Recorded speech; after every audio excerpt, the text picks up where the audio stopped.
შეერადებ დარფეში სოფი ну tamam bırakalım. Mümkün agar çizi gayri onunla uçu çoğun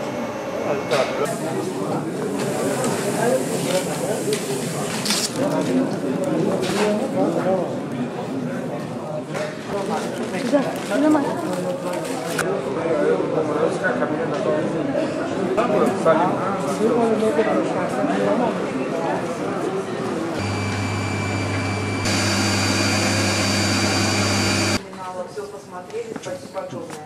Теперь вот у меня 27 числа возобновятся рейсы магистральные, потому что, насколько я поняла, из-за директабельности, ну будет ли все-таки возобновление? Ташкент. В принципе, официальных запросов в адрес аэропорта Душанбе и Таджикера, как национальный правительство, пока не поступало.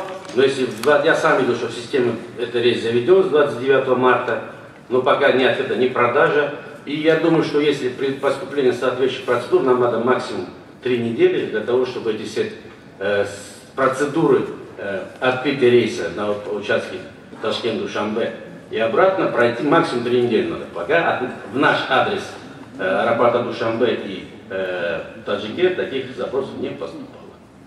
И с конца декабря мы открыли регулярный рейс на участке Худжа. Будем перемещаться с города Душанбе, эксплуатируем самолеты типа Boeing 737, 300, 400, прохождение сертификационного периода.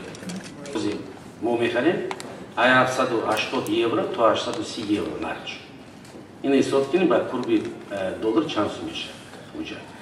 Ки ози ки ширкатой ки ме парай нахтен гуфтен мисол Санкт-Петербург Душанбе ГТК Россия ме пара. Нархи як тонн сузушвари сиуну пули руси миша. Синазо пули руси. И не соткин фарти. Ду бор фархия доллар. Баро ки мо курси доллар катио кормекиме, курси пули руси кати кормекиме. Амиам да хиди чиптау, хиди тарифи чиптау мидурай. Я фархия пизиотарши. Вот что я малая пилотов ему, да, газани. Сад фоис пилотов ему, а мы шаранги тоже что у нас. Сад фоис. Проки мо кадры художник, нам Таджикер. Проки шерми гуфтан русот Таджикер является путницей кадра для всей авиации Таджикистана. Где бы ни взяли сейчас сумму, не регистрировали, а мы в основном это все выходцы из Таджикера. Сложная. Нужны банковские гарантии, нужны